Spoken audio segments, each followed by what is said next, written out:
എൻ്റെ കർത്താവായ യേശുക്രിസ്തുവിൻ്റെ നാമം വാഴ്ത്തപ്പെടുമാറാകട്ടെ. ആദിയിൽ ദൈവം ആകാശവും ഭൂമിയും സൃഷ്ടിച്ചു. സമയത്തിന് മുമ്പേ, കാലങ്ങൾക്ക് മുമ്പേ, നാം കാണുന്ന ഈ സകലത്തിന് മുമ്പേ ഒന്നുണ്ടായിരുന്നു. ആദിയിൽ ദൈവം. അങ്ങനെ പറയുമ്പോൾ തന്നെ ദൈവം, സ്വയംഭൂവായ ദൈവം ഒരു കാര്യം ചെയ്യുന്നു, സൃഷ്ടിക്കുന്നു.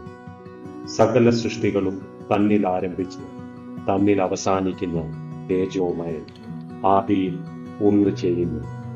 നാം കാണുന്ന ഈ സകലത്തിനെ സൃഷ്ടിക്കുന്നു. ഒന്നും ചെയ്യുവാൻ ആവശ്യമില്ലാത്ത ദൈവം.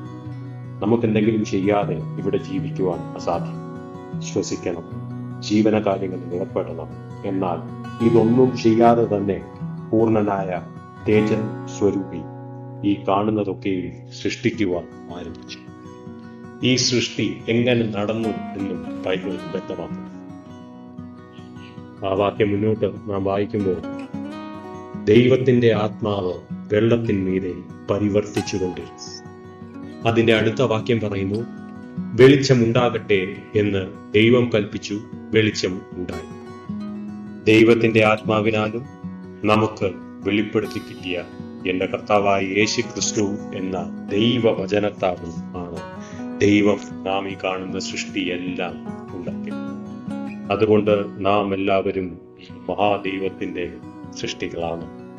ഈ ദൈവത്തിന്റെ കയ്യൊപ്പ് നമ്മുടെ ഓരോരുത്തരുടെയും ഹൃദയങ്ങളിലുണ്ട്. ഈ ദൈവവചനത്താൽ നമ്മളെ പണിയപ്പെട്ടിരിക്കുന്നു. ഈ ദൈവവചനത്താൽ നമ്മെ നിലനിർത്തിയിരിക്കുന്നു. അതുകൊണ്ട് ഈ ദൈവവചനത്തിലേക്ക് നാം തിരികെ വന്നാൽ, ദൈവത്തിന്റെ ആത്മാവിന്റെ സഹായത്തോടുകൂടി നാം ഈ ദൈവവചനം വായിക്കുകയും ചിന്തിക്കുകയും ധ്യാനിക്കുകയും ചെയ്താൽ, ഈ ലോകത്ത് കിട്ടാവുന്ന ഏത് മികച്ച വൈദ്യസഹായത്തിനോ മരുന്നിനോ നമ്മെ രക്ഷിക്കുവാൻ കഴിയാതെ വരുന്ന അവസരങ്ങളിൽ ഈ കർത്താവിന്റെ വചനവും കർത്താവിന്റെ ആത്മാവും നമ്മളെ വീണ്ടും പണിയും.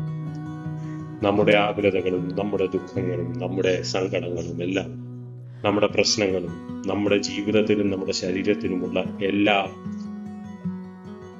രോഗത്തിന്റെ കാരണങ്ങളെയും എല്ലാം എടുത്തു മാറ്റിയിട്ട് നമ്മെ ദൈവത്തിന് കൊള്ളാവുന്നവരായിട്ട് ഈ വചനവും ഈ ആത്മാവും പിതാവും നമ്മളെ പണിയും.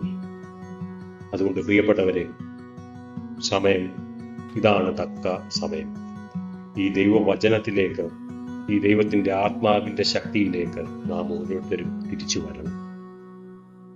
നമ്മുടെ ശരീരത്തിന്റെയും മനസ്സിന്റെയും ആത്മാവിന്റെയും ഗൈഡ് ബുക്കാണ് ബൈബിൾ.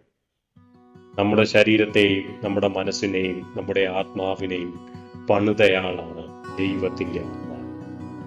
അതുകൊണ്ട് എത്ര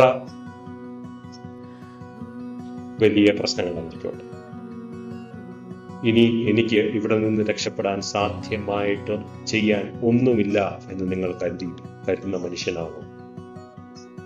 ഈ ദൈവം നിങ്ങളുടെ തൊട്ടടുത്തുണ്ട്. ഈ ദൈവത്തിന്റെ ആത്മാവ് നിങ്ങളുടെ ഹൃദയങ്ങളോട് ഇപ്പോഴും വാദിക്കുന്നു. ഈ ദൈവത്തിന്റെ വഴികളിലേക്ക്, ദൈവവചനത്തിലേക്ക് നിങ്ങൾ തിരികെ വന്നാൽ, നിങ്ങളുടെ പ്രശ്നങ്ങൾ എന്തുമായിക്കോട്ടെ, ആ പ്രശ്നങ്ങളുടെ നടുവിൽ ഈ ദൈവത്തിന്റെ വചനവും ദൈവ സാന്നിധ്യവും നിങ്ങളുടെ കൂടെ ഉണ്ടാകും. ആ പ്രശ്നം എന്തുമായിക്കോട്ടെ, ആ പ്രശ്നങ്ങളിൽ നിന്ന് കരകയറുവാനും ദൈവം നിങ്ങൾക്ക് ഒരുക്കി വെച്ചിരിക്കുന്നത് നിങ്ങളുടെ കണ്ണ് കാണുവാനും തക്കമാണ്. നിങ്ങളുടെ സകല കാര്യങ്ങളെയും ക്രമീകരിക്കുവാൻ സ്വർഗത്തിലെ ഒരു ദൈവം ജീവിച്ചിരിക്കും. എന്റെ കർത്താവായ യേശു ക്രിസ്തുവിന്റെ നാമം വാഴ്ത്തപ്പെടുമാറാകട്ടെ.